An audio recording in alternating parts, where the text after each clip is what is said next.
Workers asked me, former co-worker, history teacher at the school where I was working, in 2011, I was talking to him about this book as had done.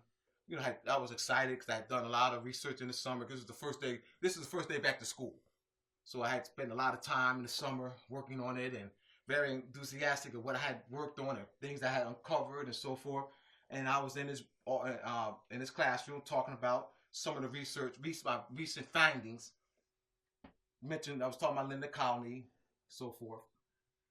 And he said to me, history teacher, he is history teacher. Moore classified as black, and they would call it my complexion, a little darker. He asked me, Mr. Bey, how did the Europeans come into world power and domination? That's easy. By defeating us, the Moors. The discovery of America, the outgrowth of the conquest of the Moors. That title alone, forget what's in the book. The title is revealing. The title. The discovery of America, the outgrowth of the conquest of the Moors. So who did the Europeans conquer? Clearly. In Cordoba was Cordoba, Seville, Toledo were the learning centers of all of Europe. There were 17 libraries. One library in Cordoba housed over 600,000 books. We're talking about Al-Andalusia, modern-day Spain. So those 600,000 books. We educated all of Europe. If it wasn't for us, family, there would be very few Europeans living today. We the savior. No, they're not our savior because they didn't contribute. They're not saving us for anything. We're their savior. We're their savior. No, make it very clear that we are the European savior. This whole conquering BS, the Moors conquered Spain, family. The Europeans should be kissing our feet. Because if it wasn't for us, millions would have died. Instead of tens of thousands, millions would have died. How? Of diseases. They didn't take baths. They saw it as being immoral to take baths. It was a badge of honor to stink. They didn't have sewage systems. Few marketplaces. Very few bathhouses. And the bathhouses were for and the aristocrat took baths once a week. They died by the tens of thousands of diseases. So where's this conquering? When the Moors took control and built the Moorish Empire in Europe, ruling for over 800 years, we built public bathhouses, street lights, paved streets, libraries,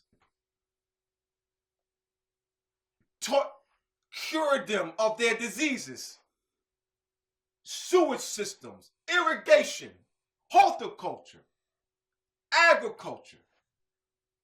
So it wasn't for the Moors, millions of Europeans would have died. Bow to my feet and kiss it. Bow to the feet of those people because you still have control of our land and occupying our land, out there homeless. Bow to their feet. Bow to them.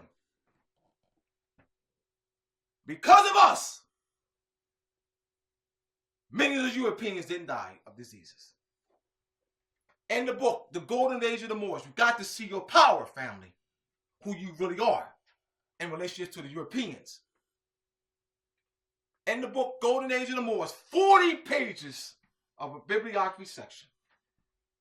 Medical treatises, surgery, over 30 surgery treatises, poetry, philosophy, agriculture, horticulture, classifying plants, not called Linnaeus. Carl Linnaeus did not classify plants. What they did when the Crusades in 1095, we lost control, first losing control of Toledo in 1085. So the Knight Orders that's in Masonic orders today are actually military orders who rose against the Moors. Remember, we were civilizing them. When they took over, losing control of Toledo, Seville, Cordova, and holding on for additional 200 years to Granada, finally losing control of Granada in 1492. As I said, Carl Linnaeus is given credit for classifying plants.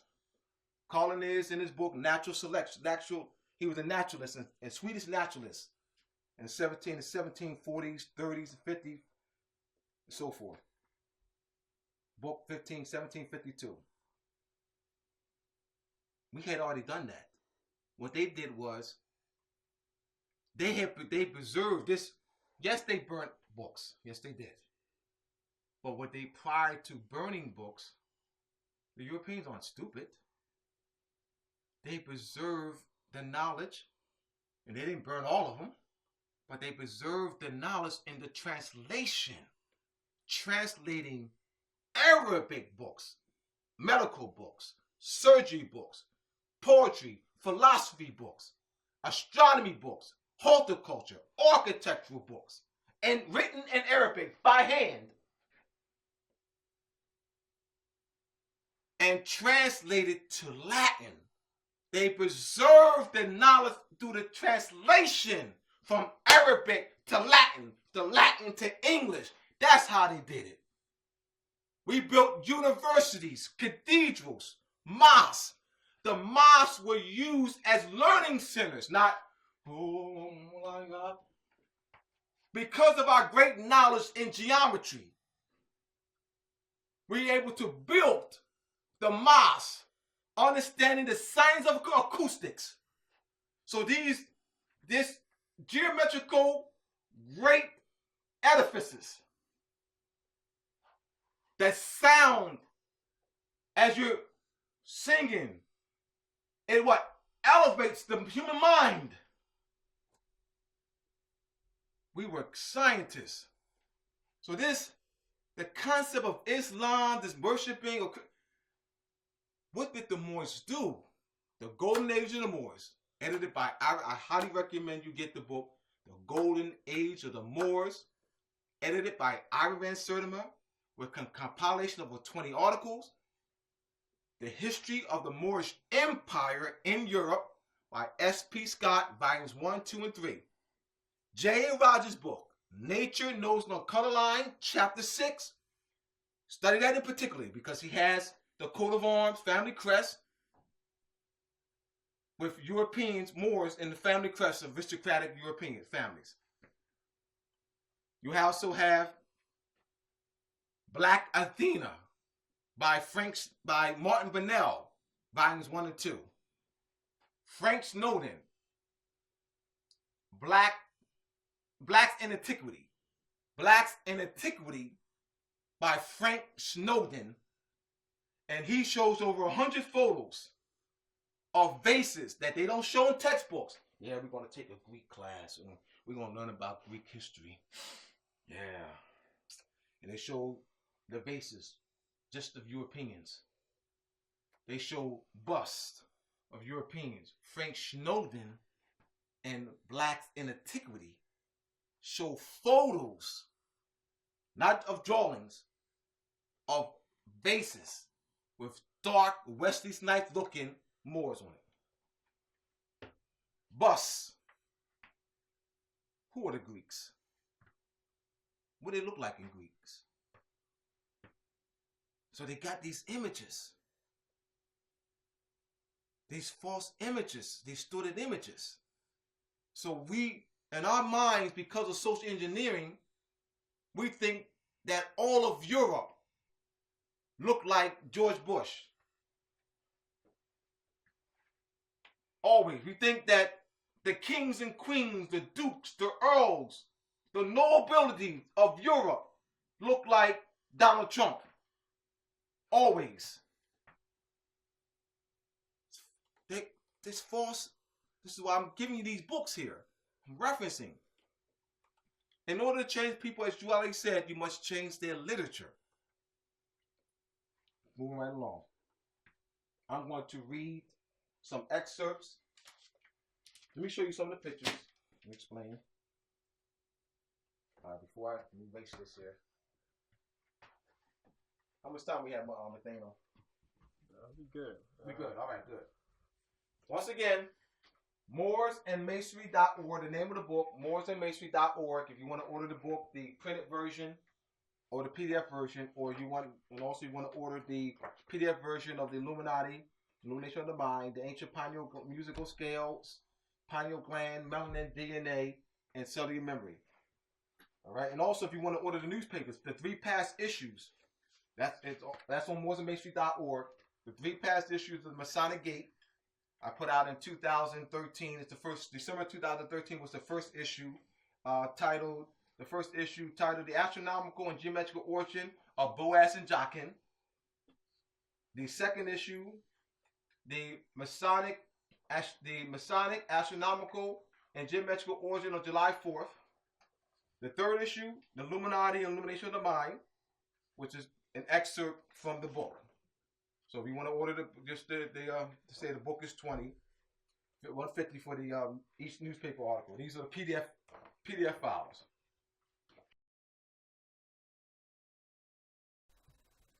I have on the board the term Imperial Potentate, Imperial Divan, Grand Vizier, and Brazier.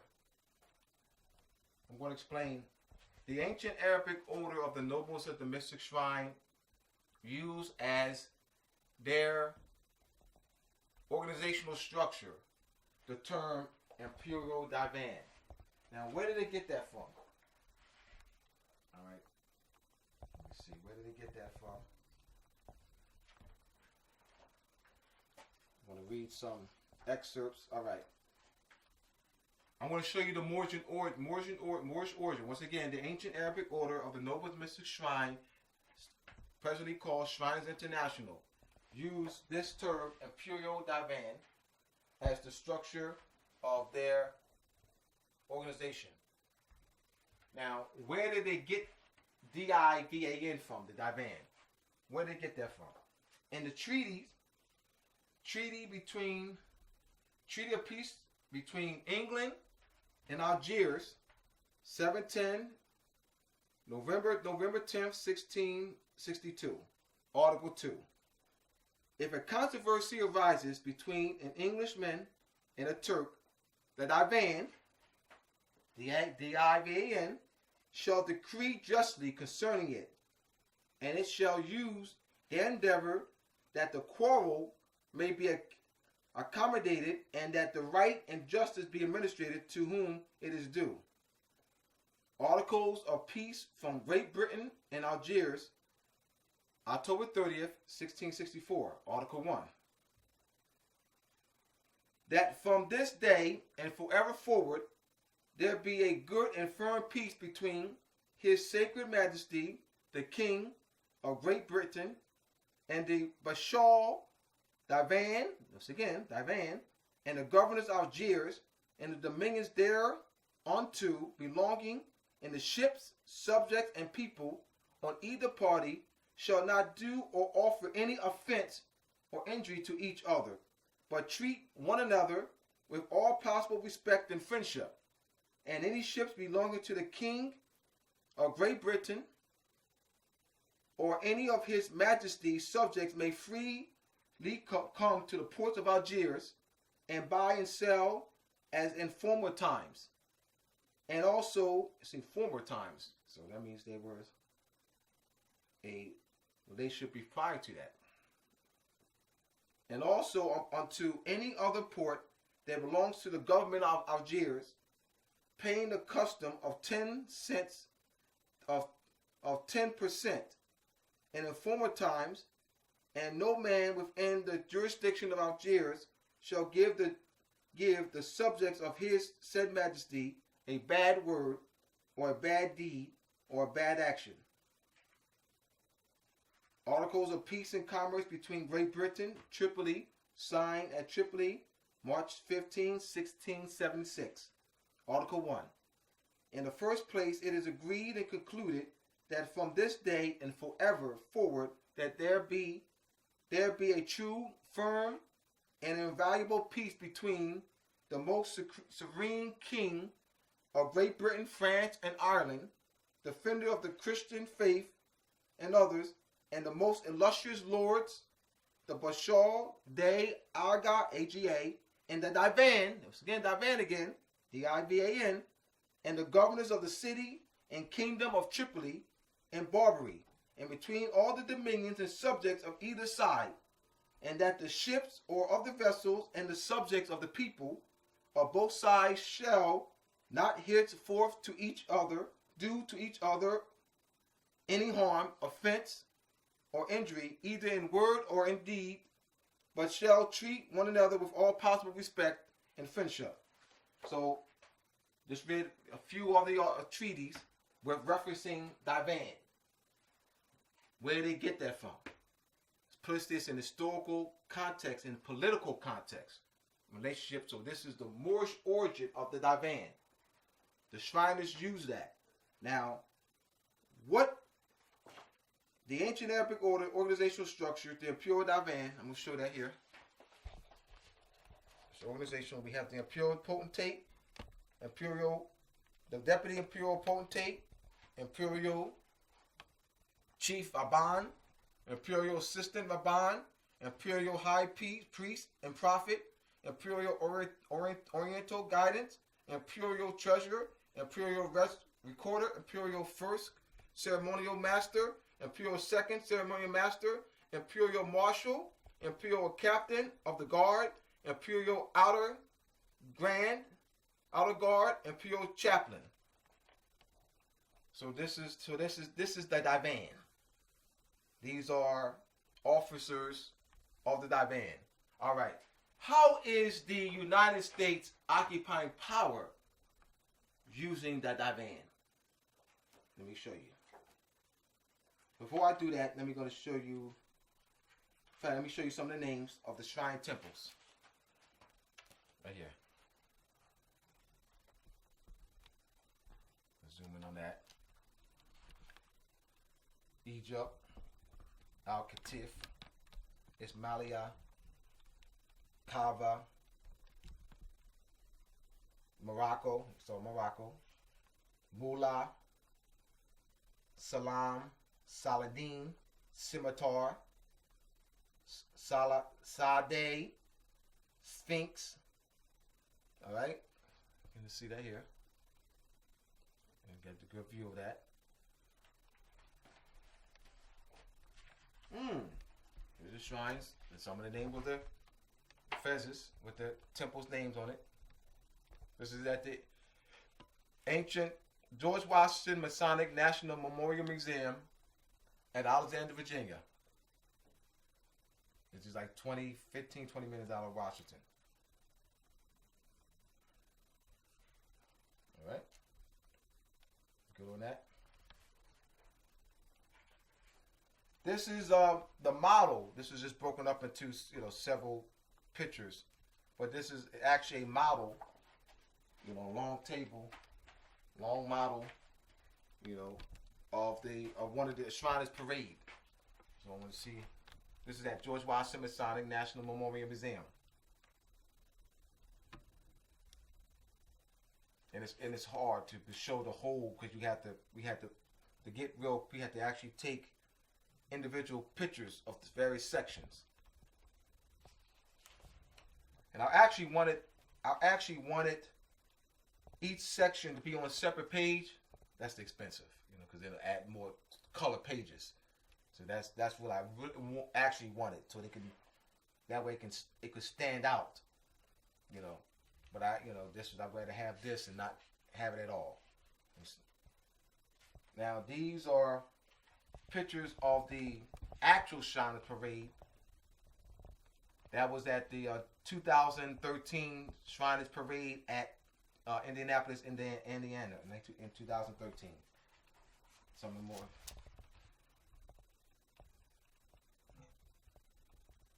All right.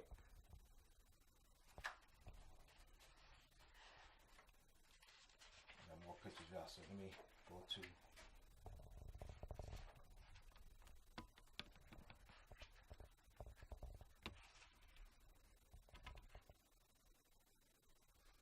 These are pictures of past potentates, past imperial potentates.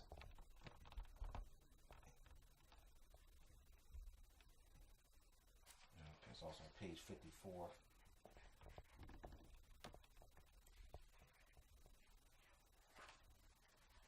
right.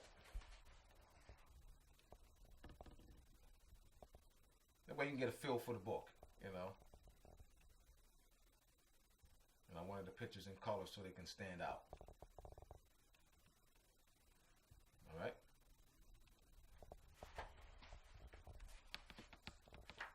Gotta hold it up. Is that long enough for me to hold it up, or you good on that? All right. All right. So let's let me break this down.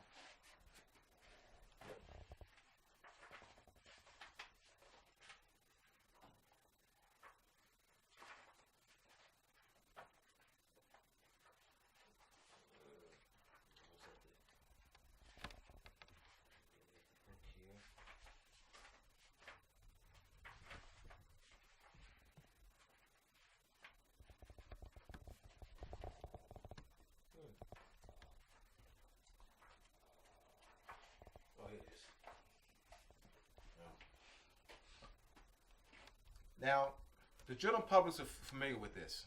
This is what they call the presidential cabinet. Donald Trump had to appoint, and then it was he appointed, and then they were confirmed by the Senate. Each what they call secretary. That's a member of his cabinet. Now what is it really? This structure,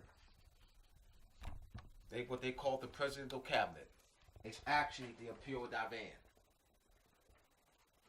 The United States is functioning the Moorish government in a trusteeship capacity. They didn't create this structure. This structure, the presidential cabinet, is actually the imperial divan. So they substituted the imperial divan for the word presidential cabinet. Donald Trump is actually the substitute Grand Vizier. They substituted Grand Vizier for the word president. V-I-Z-I-R, W-A-Z-I-R, V-I-Z-I-E-R. Today they use the word president. So Donald Trump is the substitute Grand Vizier. He is sitting in the seat. All right? Let me explain here.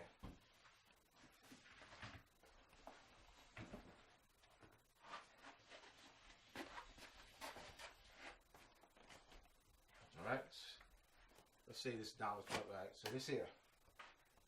This is, people will call this the presidential seat, the presidential Oval Office. All right? But it is actually the office of the Moorish Grand Vizier. They are trustees. They're functioning our government in that capacity. Today, Donald Trump sits in the Moorish seat. Donald Trump is a United States representative, but the seat is not United States. Donald Trump does not sit in the United States office. I know the world calls it that. I know what the world says. I know people, because of social engineering, reconstructed history, I know the world will call the United States presidential office. It's not the United States presidential office. It is the Moorish Grand Vizier's office. They have buried, they have reconstructed history. So Donald Trump, as a natural person, represents the United States. The seat is not United States. The seat is the seat of the Moorish government. He sits in the seat of the Moorish government in a trusteeship capacity. So Donald Trump, United States representative, all right, functioning and sitting in a seat that belongs to the Moors. We got to be clear on that, and I know it takes time. I know it's going to take time. I trust that this book helps, with a solid background of history, so that you can see that the connection, Moors and Masonry. So this is the Moorish government. Because of the social engineering of founding fathers, Thomas Jefferson, John Jay, Robert Morris, Ben Franklin, Alexander Hamilton, that over and over again, National Constitution Center at Philadelphia. You go in there, you see exhibits of Europeans. Yeah, the founding fathers of this great country. So they have done everything to continue to perpetuate the lie over and over every avenue. Oh yeah, July 4th, Egyptian New Year. Yeah, July 4th. Yeah, we're celebrating the birth of our country. Our country over 200 years ago, in the year 1776, a new country was born. The United States, a new country, was born in 1776. Over again, every year, over and over again, over and again. All right, so you see this every year now. This is social engineering now. They got this entrenched in us, brother. That's tremendous power. They got us, boy. Entrenched. Yeah, man. You see Europeans with t-shirts on, right? Europeans with t-shirts on. They don't, they just have, just the landmass, the Moorish part of America, with the Star Spangled Banner. So Europeans probably walking around, July 4th. Yay, happy, July 4th of July. Yeah, this is the birth of our great nation. Wow. And people going to the Constitution Center. Oh, man, our great country was born in 1776, right? And so you got the Moors, man, they classified as black, nigger, or color. Yeah, man, we ain't had nothing to do with that, man. See, the Europeans, a white man, they brought us over here in the hells of holes of ships. They made us. The white man built this country from our free labor. This ain't our country. Afrocentric folks, those, Afrocentrics. This black man built this country on our fat slave back. This ain't our country, man. We got to get back to Africa. This ain't our country. See? You hear me laughing behind your back. You talk like that because of the false history that they promoted. We're not even in the frame of mind to reclaim our own government. Don't even know that they're trustees in our own government, of the Moorish government. They're not founders. All right? So let's look at, move this back along. Click on that. Now, today, the European trustees of the Moorish government use the term secretary of defense. So let me go right to it.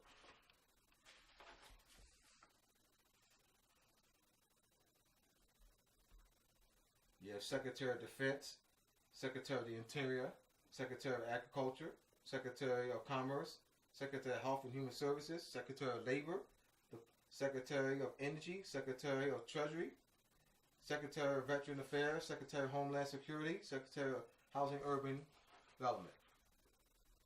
But they actually are, because they're trustees, substitutes viziers, but they use the word secretary.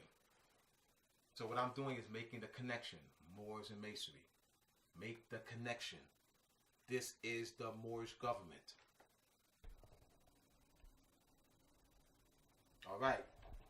I have on the left side federal government and on the right side federal government. So why did I have federal government on both sides? What the Europeans have those called item sonance. Also a double entendre. This is the deception. They will take the same word and or term, as in federal government, and use it and give it a what? Distorted another definition. So they got people, the general public thinks when Donald Trump and the gang uses the term federal government, they think they're actually talking about the government, the Moorish federal government. They actually think they're talking about this. So when Donald Trump and others, and his cabinet and others, and when you see it in language federal government, they got us thinking that people that they're talking referring to the actual government. All right, you have the Moorish Capitol building, Moorish Supreme Court building, Moorish Capitol building, Moorish Supreme Court, Moorish White House. They actually think they're talking about this structure. All right, when people hear the term federal government, they're thinking they're talking about in the Constitution, Article 1, legislative branch, Article 2, executive branch, Article 3, judicial branch. No. When they use federal government, they're not talking about that. When they use occupying power uses federal government, they're talking about the United States Federal Corporation. So so they're using the same spelling, same sound, federal government. This is the trick. All right? So they got people over here. The Washington, D.C., 1887. This is tied to that federal government. The term. The federal government I'm talking about is this. The Moorish government. The Moorish federal government. Which is not the same as the United States Federal Corporation. So I want to bring that forth to the people. They need to be aware of that. So this is part of usurpation.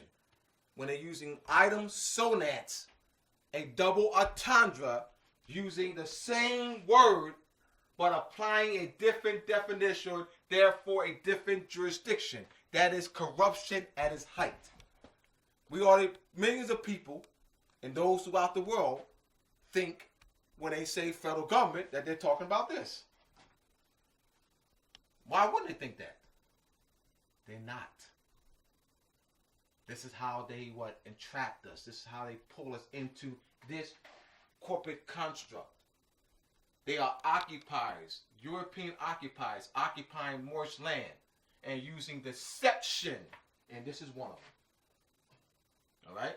So I wanted to end on that point so people be clear, all right, that the federal government, and this is continue right on, this is the federal government that I'm talking about.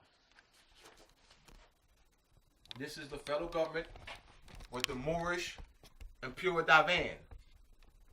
This is the Moorish Imperial Divan with these, they call the presidential cabinet. So the actual seat is the Moorish federal government. But Donald Trump, though he is sitting in the seat of the Moorish Imperial Divan, he himself is tied to this, the federal government on the corporate side. That's what he's tied to. And that's what he's pushing. He's not pushing this. He's using the seat, push over here. He's using the power of the seat to push that federal government. side. He's using the power of the seat. So the office is this side. The actual federal Moorish government. That's the seat he sits in. Donald Trump over here. The seat that he sits in, all right, here. Donald Trump over here, all right? And I know I don't expect people to grasp that in one setting. That's something that has to continue to be pushed over and over and over again with more writings from different authors, by myself. You know, that we got to continue to push this. This is very important. This is very important that we make this point clear. And we can't say it once. I know better than that. I know that you're not going to get it one time. There has to be more extensive discussion, more extensive writing coming from the Moorish perspective. So we can't take away from, when you just talk this one side. Come on, I'm talking to nationalized and conscious Moors. Hear me out, nationalized and conscious Moors. If you just talk one side, you're leaving a void in people's minds.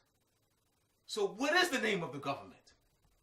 You're saying the United States is not a government. All right, that sounds good. It's true. It sounds good. But you're leaving a void. There's still a void. What you need to say, my nationalized Moors, is in the same breath, United States is not a government. The government is Morocco. You got to say it in the same breath. Don't leave a void. This picture doesn't leave a void. Don't leave a void in people's minds. Because all their lives, they've been conditioned. United States government. Government, United States. What government you live in? United States. United States is government. Government, United States. My great government, United States. United States is a great government. Government here, United States. That's all they know. So that you're going to think, oh yeah, United States is not government. Oh, they sure got it. Whew, I said that, man. Oh, man, Medino. Whew. Man, I said that. I told them that United States is not government. They should get it. They're not going to get it. I mean, let's be real. They're not going to get it like that. You got to what? Place the void. Give them something that's solid. History. So they can clearly see that connection. But then you have questions. Bylaws. All right. Organizations that Masonic orders, Eastern Star orders, Eastern Star chapters, Masonic orders, you have different societies, different fraternity orders, fraternities, sororities, medical association, psychological association. Then this is universal throughout the world. Boy Scouts, Girl Scouts, Glee clubs, they have what they call Constitution and bylaws. And the Constitution and bylaws gives you the structure of their organization, how their organization is structured and the function and duties of each office and officer. It is spelled out. I don't have to ask what is the duties of the president of any fraternity, sorority. I go to the Constitution and bylaws. The Constitution and bylaws. So that's all I would need. By having the Constitution and bylaws, I know how that order, whatever the organization, Boy Scouts, Girl Scouts, Masonic orders, I know how that order is structured and functions. That's all I need. Because that's what they're using. That's the order there. That is the structure. So, and they can't go outside of that. Their authority lies in that. Elect how they're nominated, how they're elected, appointed, elected. That whole process is the Constitution and bylaws. Everything is spelled out. Anything outside of that can be challenged. They do nothing outside of that structure, and they must follow that to the T. When I was in my fraternity, Alpha Phi Alpha, at Glasgow State, I pledged in 1988 at Glasgow State College, now Rowan University. There were brothers who were sticklers for that Constitution bylaws of our fraternity. There were brothers. I went to state conventions. I went to regional convention. My senior year went to a national convention. And these brothers, they knew that Constitution and bylaws. That was like that was actually pushed, that you must know that Constitution and bylaws, inside and out. And they were brothers who took pride in that. That was a stickler for that. Because by knowing that, you can know when a brother goes outside of his authority. If you don't know that, then you don't know whether they're going outside their authority. So hence the importance of constitutions and bylaws. They can't do anything they want. Oh yeah, the president can do anything they want. No. Only ignorant people say that. Only, trust me, no intelligent, scholarly person would ever say that. Ever say that. Anyone who understands the principles of Constitution and bylaws will never make a statement. The church, you can do anything they want. President, that's an ignorant statement. As soon as I hear that, it's ignorance. All right, ignorance. How can they? Their authority comes from that. How can they go outside their authority and then still be in honor? You can't go outside the authority or what you took your oath on and still be in honor. You'll be in dishonor. So your authority, the structure, is there. So this is the point of Constitution and bylaws. Civics is not taught in schools like it used to be. And it's just understanding, like I said, these principles are universal. No, I can go to China, to anywhere. These principles are universal. If you understand the Constitution and bylaws of Girl Scouts, how that functions, then you understand you understand them all. Because it's not going to vary so much, because you're going to have what? The structure. All right, you're going to have the officers, how they're elected and or appointed. That's in any Constitution and bylaws. So if you know one, you can take that same knowledge of you knowing one and apply it to another. That's all. All right? Any other question? Melanin. People always assume melanin is just the complexion of the skin. All right. Now we're gonna get. Now I gotta get to this. Let me show them the book, because this is what I go into.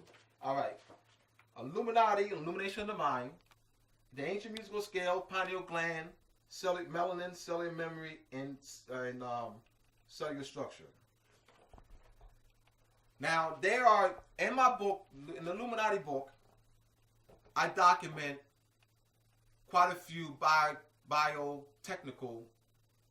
biotechnology research. And in the research of biotechnology, melanin being the center of that research,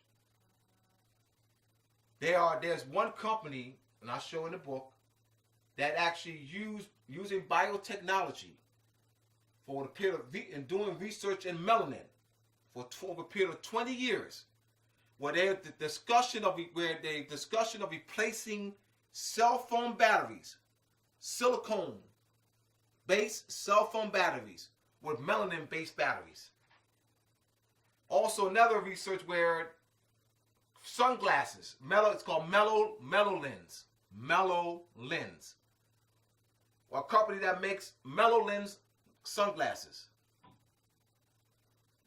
So this just another research that I document.